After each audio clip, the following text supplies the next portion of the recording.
Ça part d'une envie de partir à l'inconnu, de découvrir des coins de la France que je ne connaissais pas du tout. D'une envie de faire les choses différemment aussi, de ne pas prendre la voiture pour traverser la France et en profiter pour partir à l'aventure.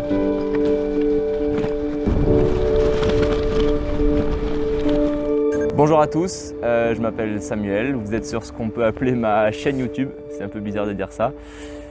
Je ne suis pas un cycliste, mais j'ai décidé de traverser la France pour me rendre à un mariage, soit 600 km au départ de Chambéry, direction Bordeaux, en 5 jours. Allez, 100 bornes! C'est la première fois que je fais 100 bornes de ma vie. C'est la première fois que je fais 100 bornes de ma vie. C'est demain! Ça veut aussi dire que c'est bientôt la fin de l'étape. Et je dois dire que je suis content parce que ça commence à tirer un petit peu.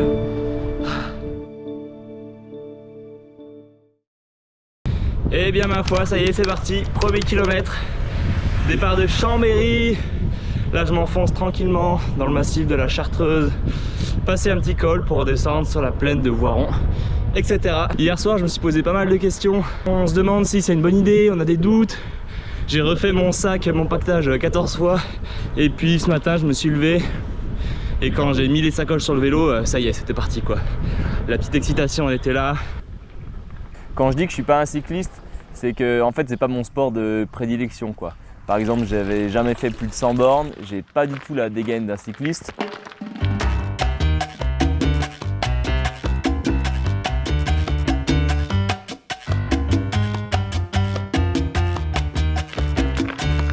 Mais bon, je suis quand même quelqu'un de sportif, j'ai l'habitude des grosses journées en montagne.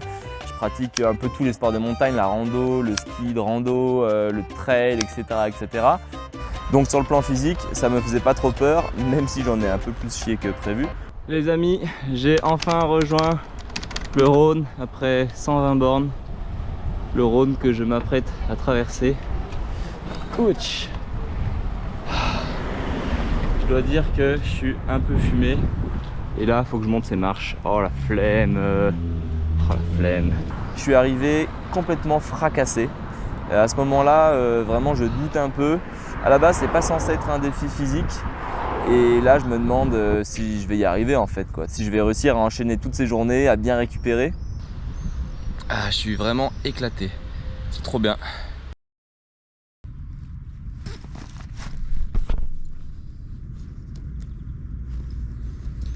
Merde, je suis bloqué dans la tente. Petite technique, quand on n'a pas d'antivol pour attacher le vélo à la tente, tout simplement, je peux pas enlever sans bouger toute la tente. Et du coup, si quelqu'un essaye de faire ça pendant la nuit, ça me réveillerait absolument.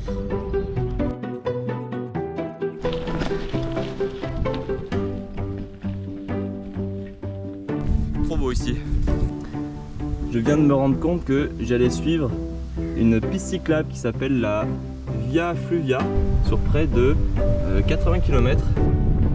Cette piste cyclable, un peu à l'image de la Via Dolce, un peu plus bas en Ardèche, elle suit des anciennes voies de chemin de fer et relie le Rhône à la Loire. J'avais pas du tout regardé l'itinéraire à l'avance, c'était on part et on verra bien. Donc tomber sur cette piste cyclable, c'était vraiment une aubaine. Et fin d'étape dans ce petit hameau de Montagnac. Petite fontaine pour boire dans laquelle je vais me laver, je pue, c'est une horreur. S'il y en a qui doutaient de ma capacité à être schlag, et ben voilà, soyez rassurés.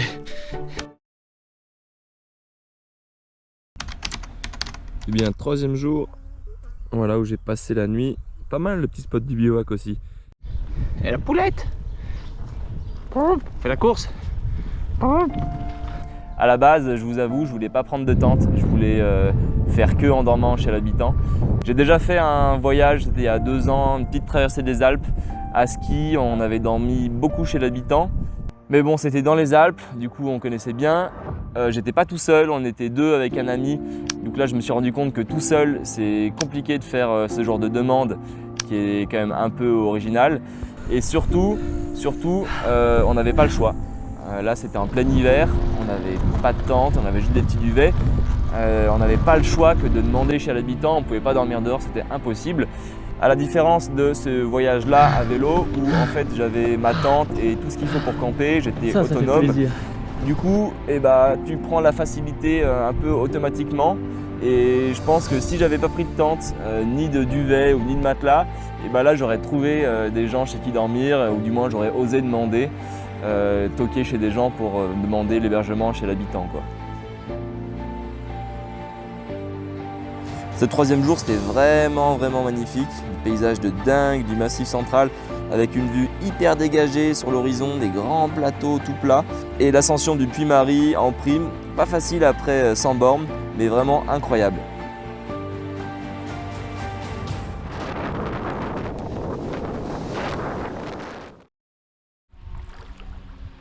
Bon, fin de cette troisième étape. Et la petite problématique du soir, j'ai rien à manger. Et il n'y a pas de supermarché ou autre à moins de 30 km. Du coup, je ne sais pas du tout ce que je vais faire, où est-ce que je vais trouver à manger. Bon, j'ai demandé à l'UCPA si jamais je pouvais manger avec eux, récupérer des restes ou je sais pas quoi. En fait, c'est un tout petit centre UCPA. Du coup, rien à manger chez eux. Et bon, le prochain village, c'est un peu loin. Il y a un hôtel à côté du lac. Mais ça me saoule un peu d'une part de payer un restaurant une blinde et en plus c'est un peu jouer la facilité, mais j'ai pas envie de descendre plus bas dans la vallée. Je me vois pas toquer chez des gens pour quémander à bouffer. Du coup je sais pas ce que je vais faire. Bon j'ai fini par aller au resto. C'était bon hein, c'est pas ça hein, mais ouais c'est pas ce que je recherche en fait quoi, c'est pas ce que je recherche. Bon, il y a de la musique parce que il y a le centre UCPA qui est juste là. Là au resto c'est bonjour, tu payes, au revoir et c'est terminé quoi. Je comprends maintenant vraiment la démarche de Nu et Culotté. Ils partent vraiment sans rien, sans argent. Et ouais c'est vraiment quand t'as besoin, quand t'es vraiment dans le besoin que là tu te mets à aller vers les gens parce que t'as pas le choix.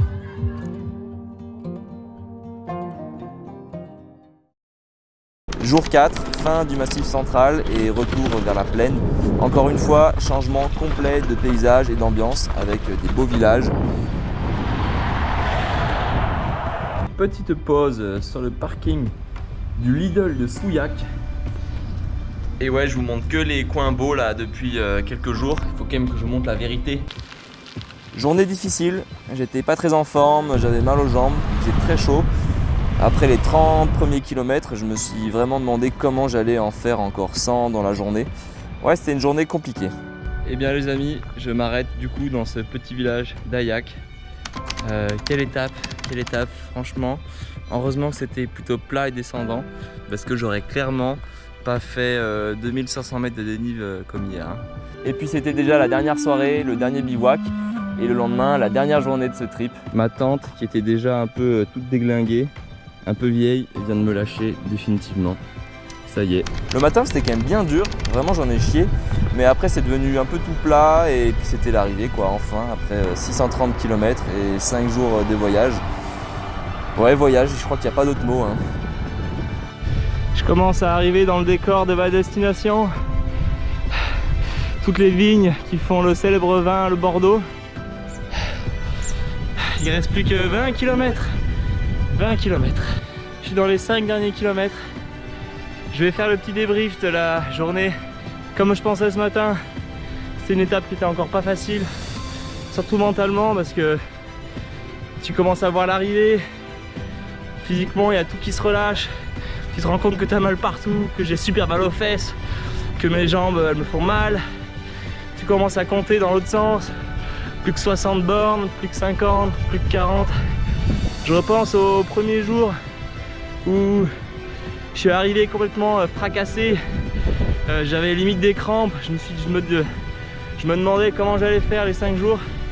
C'est dingue comme le corps s'habitue aussi vite. J'avais peur que ça me dégoûte du vélo, faire 600 bornes d'un coup comme ça. Mais vraiment c'est l'inverse. Ça me donne envie de repartir encore pour plus long même. Peut-être pas plus dur mais... Voilà, je suis trop content. 600 bornes à vélo. Youhou!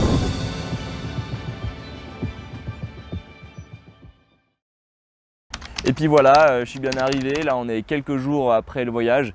Je suis complètement éclaté. Je dois dire que 2 jours de mariage après 5 jours intensifs de vélo comme ça, en termes de récupération, c'est pas ce qu'il y a de mieux. Le bilan de cette aventure, je suis ravi d'être parti, ravi d'avoir eu cette idée. Ça me conforte vraiment que le vélo, c'est un moyen de déplacement et un moyen de voyage qui est vraiment génial. En fait, il n'y a pas le stress de la voiture, mais il y a quand même la mobilité. Pas besoin d'être un méga sportif, hein, pas besoin de faire beaucoup de kilomètres, pas besoin d'avoir un équipement de fou aussi. J'ai rencontré un gars, il avait juste un porte-bagages arrière avec une espèce de grosse valise sanglée par-dessus, à l'arrache complet, mais le gars il partait 1 mois à faire tout le tour de la France. Pour ce qui est de mon équipement à moi, je vous prépare une vidéo où je vous explique tout, je vous montre tout ce que j'ai dans mes petites sacoches. Je vous mets également dans la description des liens vers mes étapes sur Strava pour ceux que ça intéresse. Et puis je vous dis à la prochaine pour une nouvelle vidéo. Ciao!